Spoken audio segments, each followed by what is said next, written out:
మిత్రులారా మిత్రులారా తెలంగాణలో 2024లో తెలంగాణ స్థితిగతులు, జీవన విధానం, వృత్తి, విద్య, ఉపాధి, ఉద్యోగావకాశాల స్థితిగతుల మీద వీటన్నిటిని కాంగ్రెస్ ప్రభుత్వం అధ్యయనం చేసింది.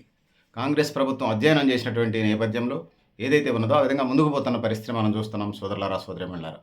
అంటే 1931 లెక్కలే ఎప్పటిదాకా 2025 దాకా ఆ బేస్‌లోనే లెక్కలు జరుగుతా ఉన్నాయి. రిజర్వేషన్స్ 27% రిజర్వేషన్‌లు గాని, ఇంకా అన్ని రకాల రిజర్వేషన్స్ అవి ఇస్తున్నాయి. సో దేశవ్యాప్తంగా 2026 ఏప్రిల్ నుంచి అక్టోబర్ మాసం మధ్యలో సకల కుల జనగణన చేస్తా ఉంటున్నారు. ఇప్పటిదాకా అనేక సిద్ధాంతాలు వచ్చినాయి. Communism, capitalism, socialism, tourism, selfism, futurism, ఇంకొకిజం, బంగారం బాగా ఇష్టపడి కొనుక్కునే విధం, బట్టలు బాగా ఇష్టపడి కొనుక్కునే విధం, బాగా తాగి తిరిగే విధం, ముండల ముఠాకోరిజం, తాగుబోతిజం, తిరుగుబోతిజం, ఒక్కొక్కటిది ఒక ఇజం, గంజా ఎమ్మెయిజం. వాడు ఎట్లా క్రమంగా సంపాదించనే లేదు. స్టేటస్ కారేసుకుని తిరుగుతాడని గౌరవిస్తూ ఉన్నారు. సో ఈ నిజాలకు మధ్య భారతదేశ కాన్సెప్ట్‌కి సంబంధించి ఎవరి జనాభా ఎంత ఉంటే అంత వాటా ఇవ్వాలనేది, సంపద పంపిణీ జరగాలనేది, అన్ని రంగాల్లో ఇది కాంట్రిబ్యూషన్ ఎట్లుంటుందో ఆ విధంగానే పంపిణీ కూడా జరగాలనేది, ఆ విధంగా ముందుకెళ్ళాలని చెప్పేసి బీసీ సకల కుల జనగణన తర్వాత మనం ఈ సందర్భంగా పాలకవర్గాలను డిమాండ్ చేస్తా ఉన్నాం. మిత్రులారా అయితే ఇందులో 1982లో అంబాకర్ కమిషన్ 100% జనాభా కులగణన కుటుంబ సర్వే వల్ల 69% రిజర్వేషన్ల ఆధారమైంది. తమిళనాడులో చేశారు, స్వాగతిస్తా ఉన్నాం. తమిళనాడులో ఒక ప్రాపర్ స్టార్ట్ అయిన తర్వాత 2016లో కర్ణాటక ఇలాంటి సంపూర్ణ సర్వే నిర్వహించారు. నిజానికి కులగణన 1950 నుంచి ఉన్నది. 1950 నుంచి కూడా ఉన్నది. సో వీళ్ళు మధ్యలో తీసేశారు. సో తమిళనాడులో మోడల్ ఏం జరిగిందంటే, కరుణానిధికి వచ్చేసరికి 42%కో ఏమో తీసుకొచ్చాడు. 45% పెడితే దాన్ని ఎంజీ రామచంద్రన్ 50% చేశాడు. 50%ని కట్ ఆఫ్ పెట్టి సుప్రీంకోర్టులో కొట్టివేస్తుంటే ఆధిపత్య వర్గాల నుంచి అనేది బీసీ సమాజం మాట. అక్కడి దాకా బీసీలు, బహుజనులు అక్కడికి వెళ్ళలేదు కాబట్టి రిజర్వేషన్లు ఎప్పుడు కొట్టేస్తున్నారు ఆధిపత్య కులాలు అనేది అన్నమాట. సరే, అనేక నిరూపణలు చూపిస్తూ ఉంది బీసీ సమాజం. ఎట్లా ఉంచండి, ఏదైనా సందర్భంలో మాట్లాడదాం. సో అయిన తర్వాత తమిళనాడు ఎంజీ రామచంద్రన్ 60% దాకా ప్రయత్నం చేశాడు రిజర్వేషన్లో. అది 69% దాకా చేసే ప్రయత్నం చేశారు. జయలలిత ముఖ్యమంత్రిగా, జయలలిత తమిళనాడు ముఖ్యమంత్రిగా, ప్రధాని పివి నరసింహరావు ప్రధానమంత్రిగా ఉన్నప్పుడు దక్షిణ భారతదేశానికి సంబంధించినటువంటి పౌరులు పెద్ద ఆయన దగ్గర పోయి అక్కడ అది చేయించుకుని రావడం వల్ల తమిళనాడుకి 27% రిజర్వేషన్లు కూడా పివి నరసింహరావు అమలు చేశాడు. సో పివి నరసింహరావుని జయంతి వర్ధంతులు చేయాల్సిన అవసరం భారతీయ సమాజం మీద, ముఖ్యంగా బీసీ సమాజం మీద ఉంది. అయితే జయలలితకు సంబంధించినటువంటి జయంతి వర్ధంతులు చేయాల్సినటువంటి బాధ్యత కూడా బీసీ సమాజం తీసుకోవాల్సిన అవసరం. ఎందుకంటే దేశానికి రోల్ మోడల్గా వ్యవహరిస్తున్నటువంటి పరిస్థితిని మనం చూస్తూ ఉన్నాం. 1981 నుంచి 1931 దాకా ప్రతి 10 ఏళ్ళకి ఒకసారి జనాభా కులగణన జరుగుతూ ఉన్నది. అది ఇప్పుడు కూడా జరుగుతుంది. 2021లో జరగాల్సింది కరోనా వల్ల చేయలేకపోయారు. ఆ విధంగా పరిస్థితులు ఉన్నాయి.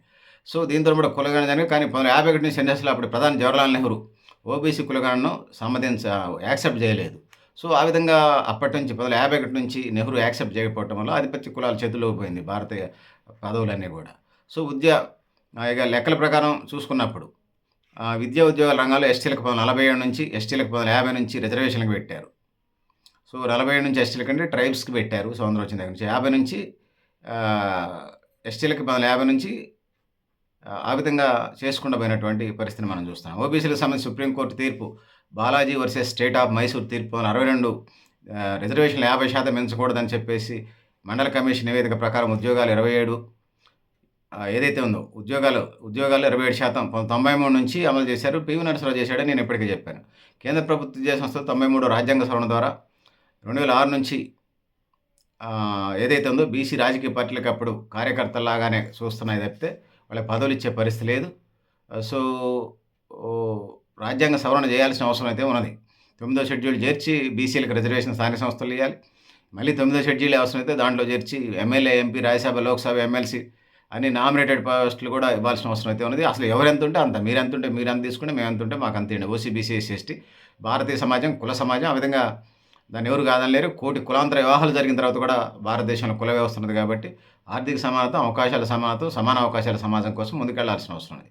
సో అందుకోసం బీసీ నాయకులు ఉన్నతమైన రాజకీయ పదవులు కనిపించడం అరుదు. సో ఇట్లాంటి పరిస్థితులు అనేది ఉన్నాయని తెలియజేసుకుంటా ఉన్నాను. 1986లో ఎన్టీ రామారావు బీసీలకు 20% రిజర్వేషన్లు పెట్టారు. దాన్ని విజయభాస్కర్ రెడ్డి హయాంలో అది 34%గా పెరిగింది. అది 2024 దాకా అదే కథ ఉంది. 2025 నుంచి 42 అనేది మళ్ళీ గోడలకు వచ్చింది. 2010లో సుప్రీంకోర్టు తీర్పు ఆధారంగా కేసీఆర్ నేతృత్వంలోని ప్రభుత్వం దాన్ని 22% తగ్గించి 19% కూడా అమలు చేయాలి. ఆ విధంగా బీసీలకు సంబంధించి తెలంగాణ రాష్ట్రంలో బీఆర్ఎస్ పరిపాలించిన లేకపోతే టీఆర్ఎస్ పరిపాలించిన కేసీఆర్ పరిపాలనలో ముఖ్యంగా 2000 సర్పంచ్ పోస్టులు నష్టపోయింది బీసీ సమాజం, 2000 ఎంపీటీసీల పోస్టులు నష్టపోయింది బీసీ సమాజం, వార్డు మెంబర్లు, అదేవిధంగా మున్సిపల్ కౌన్సిలర్లు, కార్పొరేటర్లు సుమారుగా 3000, అంటే మొత్తం 2000 సర్పంచ్లు, 2000 ఎంపీటీసీలు 4000, ఇంకొక 3000 ఈ వార్డు మెంబర్లకు సంబంధించినటువంటి పోస్టులు ఏదైతే ఉందో గ్రామ, పట్టణ, నగర స్థాయిలలో మొత్తం 7000 ప్రజాప్రతినిధుల పోస్టులని ఆ విధంగా బీఆర్ఎస్ దూరం చేసిందనేది మనం చెప్పుకోక తప్పదు.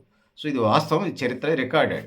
సో ఈ విధంగా ఓబీసీలకి అందరూ నోటికాడ కూడిని తన్నకపోయారు తప్పితే నోటికాడ కూడిని తన్నకపోయి ఎవరికి పెట్టారు మీరు? ఉన్నత వర్గాలకు పెట్టారు తప్ప ధనికులకి, పెట్టుబడిదారులకి వాళ్ళకే పెట్టారు. గ్రామీణ భూస్వాముల్ని బాగు చేయడానికి తప్ప మరొకటి కాదు. మనకి ఇక్కడ అర్థమైందనేది తెలియజేసుకుంటా ఉన్నాను. ఇక పార్లమెంట్లో 100కి 52% దేశ జనాభాలో బీసీలుంటే, తెలంగాణ రాష్ట్రంలో 100కి 52% బీసీలుంటే, ఇక పార్లమెంట్లో 100కి 15% కూడా బీసీల బలం లేదు ఎంపీలకు సంబంధించి. ఇక దేశంలో 16 రాష్ట్రాల నుంచి ఒక్క బీసీ ఎంపీ కూడా లేరు. 29 రాష్ట్రాల్లో 16 రాష్ట్రాల్లో బీసీ ఎంపీలు లేరంటే బీసీల పరిస్థితి రాజకీయ అగమ్య గోచరంగా ఉంది. బీసీల పరిస్థితి దేశంలో కూడా అధిక సంఖ్యలో 52% బీసీలకి కనీసం ఏదైతే ఉందో 23% కూడా రిజర్వేషన్లు అమలు చేయట్లేదు. బీసీ బిల్లు కోసం ఉద్యమిస్తున్న వారి డిమాండ్లను ఎన్డీఏ ప్రభుత్వం కనీసం పట్టించుకోవట్లేదు. సో అది యాంటీ బీసీ పాలసీ, అది ఆధిపత్య బనియాల పార్టీ భారతీయ జనతా పార్టీ. అంటే కాంగ్రెస్ కూడా మొన్నదాకా నాటకాలు నొక్కింది, ఇప్పుడు డ్రామాలు తగ్గించి వాస్తవాన్ని అర్థం చేసుకుంది. ఎందుకంటే పదవి పోయేసరికి, అధికారం పోయేసరికి గుర్తుకొచ్చారు నెత్తన పెట్టుకొని మోసుకున్నాడు. ఎస్సీ ఎస్టీలకు సంబంధించి రాజ్యాంగం ప్రకారం ఇస్తుంటే వీళ్ళు ఏది ఇచ్చినట్టుగా బిల్డప్లు కొట్టేది. మరి అసలు సంగతి ఏందనేది ఇప్పుడు అర్థమవుతా ఉంది. సో ఇక ఏదైతే ఉన్నదో సర్పంచ్లు, ఎంపీటీసీలు, మండల పరిషత్ చైర్మన్లు, జెడ్పీటీసీలు, జిల్లా పరిషత్ చైర్మన్లు, పట్టణ కౌన్సిలర్లు, మున్సిపల్ చైర్మన్లు, నగర కార్పొరేటర్లు, నగర మేయర్ లాంటి ఉన్నత పదవుల్లో బీసీల రిజర్వేషన్లు ఎంతగా ఉపయోగపడుతుంది. బీసీల రాజకీయ ప్రాతినిధ్యం కూడా పెరుగుతుంది. కాబట్టి బీసీ నాయకుల్లో ఏ పార్టీలో కూడా ఉన్నా కూడా రాజకీయ భేదాలు పక్కన పెట్టి ఐక్యంగా పోరాడాల్సిన అవసరం ఉంది. ఆ విధంగా ముందుకు పోవాల్సిన అవసరం ఉంది. సో అనాదిగా చూసుకున్నప్పుడు బీసీ మండల కమిషన్, కాలేకర్ కమిటీ వేసిన దగ్గర నుంచి ఈ మొన్నటిదా పుట్టుస్వామి కమిషన్ దాకా బీసీల అభివృద్ధి తక్కువ ఉంది. అందులో ఉపకులాల అభివృద్ధి ఇంకా తక్కువగా ఉంది. పుట్టుస్వామి కమిషన్ కూడా 100కి 29% బీసీ ఉపకులాల అభివృద్ధి చెందినాయి అని చెప్పేసి 30% అభివృద్ధి చెందారు. అత్యధికంగా అభివృద్ధి చెందింది 29% మున్నూరు కాపు సమాజం. ఇక ముడ్రోళ్ళు 100కి 2% అభివృద్ధి చెందారు. మంగళూరు 100కి 3% అభివృద్ధి చెందారు. సాకలోళ్ళు 100కి 9% అభివృద్ధి చెందారు. సో ఇది పరిస్థితి. కొంతమంది 100కి 7% అభివృద్ధి చెందారు. కొన్ని బీసీ అడ్వాన్స్డ్ కులాలని చెప్పి కూడా 10-15%, 20% కూడా అభివృద్ధి మించలేదు. సో ఓవరాల్గా బీసీ ఉపకులాలు చూసుకున్నప్పుడు ఇది పరిస్థితి. సో ఎటువైపు దేశాన్ని తీసిపోదాం అనుకుంటున్నారు. సో అందుకోసం ఇక మండల కమిషన్ ఏర్పాటు చేసినప్పుడు మండల కమిషన్ సిఫార్సులకు అనుకూలంగా చేయాలని చెప్పేసి వీపీ సింగ్ ఆనాడు 50 దశకంలో చేసినటువంటి పోరాటం, ఆయన ప్రభుత్వాన్ని గోలగొట్టి కమండల యాత్ర చేశాడు ఆనాటి అల్కే అద్వానీ. దాని తర్వాత వచ్చినటువంటి రాజీవ్ గాంధీతో సహా దాన్ని మండల కమిషన్కి అట్టే వంతబాడేసి తర్వాత బీసీలకు అన్యాయమే చేశాడు. దాని తర్వాత కమండల యాత్ర మొదలుపెట్టి వాళ్ళు దేశంలో అధికారంకి వచ్చి బీసీలకు వ్యతిరేకంగా చేశారు. సో ఏదైనా కూడా కపట నాటక సూత్రధారి బీజేపీ మళ్ళీ ఇప్పుడు డ్రామాల మీద డ్రామాలు వేస్తుంది. తెలంగాణ రాష్ట్రానికి ముఖ్యమంత్రి పదవి ఇస్తుంటలే కానీ బీసీలు రిజర్వేషన్లు ఉన్న స్థానిక సంస్థలు రిజర్వేషన్లు ఇదంట. డ్రామా యాక్టర్ల నిలయం బీజేపీ. బీసీ నోటికాడ కూడా దన్నకపోతే మీరు పెద్ద పార్టీ అనుకుంటున్నారు కదా, మీరు ఎంత పార్టీ ఇంత కాకుండా చూసుకోండి, అయిపోతారు. నా దృష్టిలో అట్లా అనిపిస్తూ ఉంది. అంటే ఇవన్నీ మీరు చిత్రగుప్తుడి చిట్టాలాగే ఎవరు రాయట్లేదు అనుకుంటున్నారా? బీసీ విద్యావంతుల వేదికలు, ఉపకులాల విద్యావంతుల వేదికలు, బీసీ ఉద్యోగ సంఘాలు, బీసీ విద్యార్థి సంఘాలు, బీసీ యువజన సంఘాలు, బీసీ మహిళా సంఘాలు, యావత్ బీసీ నాయకత్వం దీన్ని ఎక్కడికప్పుడు గమనిస్తూ ఉంది.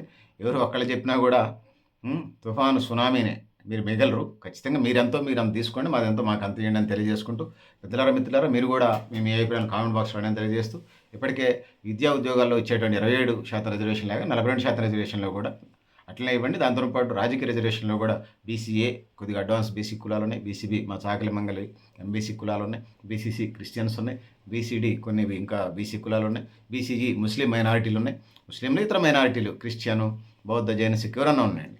సో ఆ బీసీఏ బీసీడీ ఎట్లా ఏ కులాలు ఉంటే అట్లా మండలాల వారీగా డివిజన్ చేసి ఇవ్వాల్సిన అవసరం ఉంది. ఆ విధంగా ముందుకు పోవాలి. ముఖ్యంగా ఆ విధంగా ముందుకు పోవడం ద్వారా మాత్రమే ఉపయోగం జరుగుతుంది. సో ఇందులో ముఖ్యంగా సంచార జాతులకు సంబంధించి వాళ్ళకి జనాభా దామాషా ప్రకారం ఖచ్చితంగా కార్పొరేషన్లు పెట్టాలి, 4 తరాలని హాస్టల్ పెట్టి దగ్గర ఉండి చదివించాలి, డబుల్ బెడ్రూమ్లు ఇవ్వాలి. ఆ విధంగా ముందుకు పోవాల్సిన అవసరం తెలియజేసుకుంటూ, మిత్రులారా మీరు కూడా మీ అభిప్రాయాలు కామెంట్ బాక్స్లో తెలియజేస్తూ, నేను గరిడేపల్లి సత్యనారాయణ, వివక్ష ఆర్గనైజేషన్.